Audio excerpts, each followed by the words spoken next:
Once upon a time, in a kingdom far, far away, lived a kind king and queen who wished for nothing more than a child. When their wish finally came true, they were overjoyed and welcomed a beautiful baby girl into the world. They named her Aurora, for she brought light and joy into their lives, just like the dawn. To celebrate her birth, the king and queen held a magnificent christening ceremony. They invited everyone from far and wide, including all the fairies in the kingdom, to be the baby princess's godmothers, one by one. The fairies came forward to bestow their magical gifts upon Aurora. The first fairy gifted her beauty, ensuring she would grow to be as lovely as a rose. The second fairy gave her the gift of a beautiful voice, so she could sing like a nightingale. The third gifted her grace, so she would dance as lightly as a leaf in the wind. This continued, with each fairy offering a wonderful virtue. Suddenly, a gust of wind blew open the castle doors, and a dark, chilling shadow fell over the great hall. It was Maleficent, the evil fairy, who was furious she hadn't been invited to the celebration. Her eyes glowed with anger as she approached the cradle. "You've all given your precious gifts," she sneered. "Now it's my turn." Maleficent raised her staff and declared a terrible curse. Before the sun sets on her 16th birthday, the princess shall prick her finger on the spindle of a spinning wheel and fall into a deep, death-like sleep.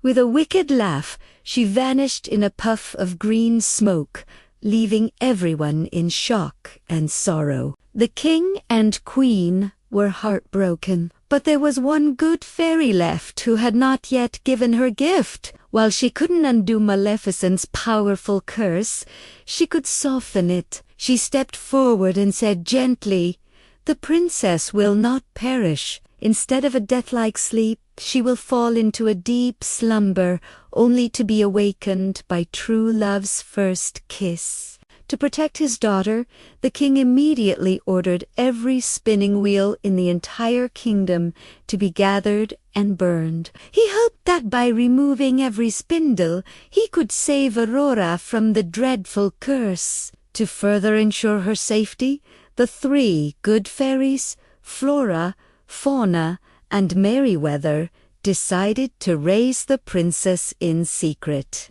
They disguised themselves as peasant women and took baby Aurora to a hidden cottage deep in the woods. They renamed her Briar Rose and raised her away from any knowledge of her royal heritage or the curse that awaited her. Briar Rose grew up to be a kind and gentle young woman with a heart full of love for the forest and all its creatures. She spent her days singing with the birds and exploring the sunlit glades, completely unaware of who she truly was. The fairies loved her dearly and watched over her with great care. As her 16th birthday approached, the fairies wanted to surprise her with a beautiful dress and a cake. While they were busy preparing, they sent Briar Rose out to pick berries. While wandering through the forest, singing her favorite song, she met a handsome young man. He was charmed by her voice and her beauty. They felt an instant connection, as if they had known each other forever. They danced and talked for hours, falling deeply in love without even knowing each other's names. He was actually Prince Philip from a neighboring kingdom, but to her, he was just a wonderful stranger. They promised to meet again that evening at her cottage. When Briar Rose returned home, she excitedly told the fairies about the man she had met. It was then that the fairies knew they had to tell her the truth. They revealed that she was Princess Aurora, and that she was already betrothed to a prince. They also told her about Maleficent's curse and that she had to return to the castle that very day. Aurora was heartbroken. She couldn't believe she would never see her forest love again. With heavy hearts, they journeyed back to the castle. The king and queen were ecstatic to be reunited with their long-lost daughter, but the joy was short-lived. While alone in her room, a strange green light appeared, and a mysterious voice called to Aurora. Hypnotized, she followed the light up a winding staircase to a hidden tower room. There, she saw an old, dark spinning wheel, with Maleficent in disguise, beckoning her closer. "Touch the spindle," the voice whispered. "Touch it," I say in a trance. Aurora reached out her hand and pricked her finger on the sharp spindle. The curse was fulfilled. She immediately fell to the floor in a deep, unbreakable sleep. The three good fairies found her and knew what had happened. To spare the king and queen the pain of seeing their daughter like this, the fairies cast a gentle spell over the entire castle. Everyone, from the guards and servants to the king and queen themselves, fell into a deep slumber to awaken only when Aurora did. Meanwhile, Prince Philip had gone to the cottage in the woods, only to find it empty. But Maleficent was waiting for him. She captured him and locked him in her dungeon, planning to keep him there for 100 years before letting him go to the sleeping princess. But the good fairies were not going to let evil win. They flew to Maleficent's fortress, armed with the sword of truth and the shield of virtue. They freed Prince Philip and told him that the peasant girl he loved was actually the cursed Princess Aurora. He was the only one who could save her. Philip raced towards the castle, but Maleficent wouldn't let him go, so she created a forest of thorns around the castle to stop him. Philip bravely hacked his way through the dense, sharp vines. Seeing that this didn't stop him, Maleficent confronted him at the castle bridge and transformed into a monstrous, fire-breathing dragon.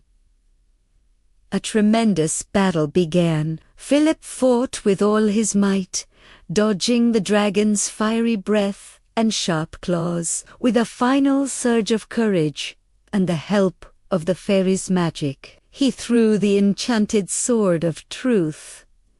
It flew straight and true, striking the dragon in the heart. With a deafening roar, the evil beast fell from the bridge, defeated at last. Prince Philip rushed into the silent castle and up to the highest tower. There he found his beloved, sleeping peacefully. He leaned down and gave her a gentle kiss. At that moment Aurora's eyes fluttered open. True love's kiss had broken the spell. As she awoke, so did everyone else in the castle. The king and queen were overjoyed to see their daughter safe and sound. The whole kingdom rejoiced. Prince Philip and Princess Aurora were soon married, and they lived happily ever after, their love having conquered even the darkest of curses. Thanks for watching our story today. We hope you enjoyed it. Don't forget to like and subscribe for more magical fairy tales. See you next time.